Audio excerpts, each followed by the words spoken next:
உங்கள் favourite TV ஷோக்களை இனி miss பண்ண தேவையில்லை. ZEE5 இல் முற்றிலும் இலவசமாக காணுங்கள், இங்கேயும் எப்பொழுதும். உங்களுக்காக தான் நான் இங்க ரொம்ப நேரமா வெயிட் பண்ணிட்டு இருக்கேன். நீங்க என்னடானா என்ன கண்டுக்காம நீங்க பாட்டுக்கு போயிட்டே இருக்கீங்க. ஏய், உன்கிட்ட தானே கேக்குறாரு, பதில் சொல்லிட்டு. எல்லாம் எனக்கு தெரியும், அமைதியா இரு. வா. ஹலோ, உங்ககிட்ட தான் பேசிட்டு இருக்கேன். நீங்க பாட்டுக்கு போனா என்ன அர்த்தம்?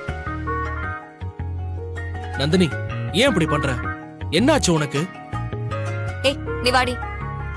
நந்தினி, ஏய், நான் உன்கிட்ட தான் பேசுறேன். ரொம்ப ஓவரா பண்ணாத. இப்ப எதுக்கு காரணமே இல்லாம கோச்சிட்டு இருக்க? உனக்கு தான் கோவம் வருமா? ஏன் எனக்கெல்லாம் கோவம் வராதா?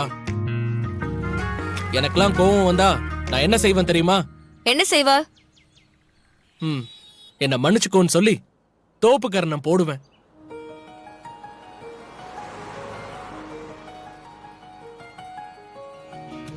ஏய் நந்தினி, வரவங்க போறவங்க எல்லாம் நம்மள தாண்டி வேடிக்கை பார்த்துட்டு போறாங்க. உங்க முறை பையன் முறை பொண்ணு சேட்டைக்கெல்லாம் நான் ஆள் கிடையாது. என்ன ஆளை விடுங்க, நான் கிளம்புறேன். அண்ணா நிறுத்துங்க.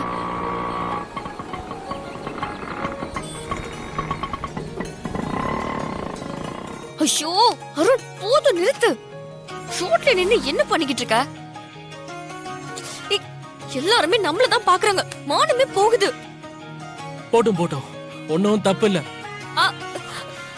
நான் என்ன தப்பு பண்ணேன்னு எனக்கு தெரியல. இருந்தாலும் நீ என்ன மன்னிச்சிட்டான்னு சொன்னாதான் நான் தோப்புக்காரனை போடுறதே நிப்பாட்டுவேன். ஐயோ, நான் உன்னை மன்னிச்சிட்டேன், போதுமா? நீ முதல்ல நிறுத்து. சரி, இப்ப சொல்லு, நான் என்ன தப்பு பண்ண? நீ எதுக்கு என்கிட்ட கோச்சுக்கிட்ட? உன்னை யாரு நேத்து வீட்டுக்கெல்லாம் வர சொன்னது? நேத்து உனக்கு பர்த்டே இல்ல, அதான் உனக்கு விஷ் பண்ணலான்னு வீட்டுக்கு வந்த. அது ஒரு தப்பா?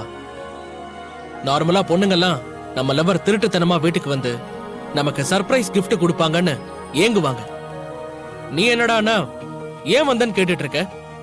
ஏய், நீ கேக்குறதுக்கு நான் ஆரம்பத்துல இருந்தே என்ன சொல்லிட்டு இருக்க? எங்க அம்மா தான் என்ன ஒத்தாளா கஷ்டப்பட்டு படிக்க வச்சு வளர்த்திருக்காங்க.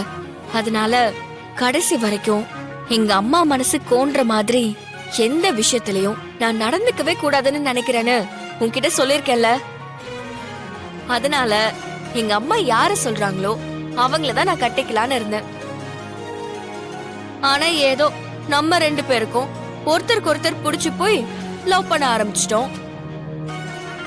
எங்க அம்மாவே நம்ம ரெண்டு பேருக்கும் கல்யாணம் பண்ணி கொடுக்கற மாதிரி நடக்கணுங்கிறதுக்காக தான் நம்ம ரெண்டு பேரும் இத்தனை நாளா எல்லாரும் முன்னாடியும் லவ் பண்றத காட்டிக்காம எலியும் பூனையுமா சண்டை போட்டுக்கிற மாதிரி நடிச்சுக்கிட்டு இருந்தோம்.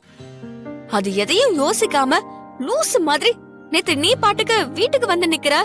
ஏய், வானதி மட்டும் நம்மள பாத்திருந்தானா என்ன இருக்கும்? அதான் உன்னை பாக்கலையே. அவ நிஜமாவே பாக்கலையா இல்ல பாத்துட்டு பாக்காத மாதிரி நின்னுட்டாளான்னு தெரியல. இப்ப வரைக்கும் என் மனசு கடந்து அடிச்சுக்கிட்டே இருக்கு. ஏய், எதுக்கு பயப்படுற? வானதி ரொம்ப இன்னசென்ட். அவ உன்னை பாத்திருந்தானா பாக்காத மாதிரி இருந்திருக்க மாட்டா. கண்டிப்பா கேட்டிருப்பா. கன்ஃபார்மா அவ உன்னை பாத்திருக்க சான்ஸே இல்ல. பாக்காம இருந்தா சந்தோஷம். சரி வா, வண்டியில ஏறு போலாம். ஐயோ வேணாம், நான்லாம் உன் கூட வரல, நீ கிளம்பு. அப்படியா? வரமாட்டியா? நான் கிளம்பிடுவேன். கிளம்பு. நிஜமா கிளம்பிடுவேன். கிளம்பு. நீ சொன்னா கேட்க மாட்ட. வா.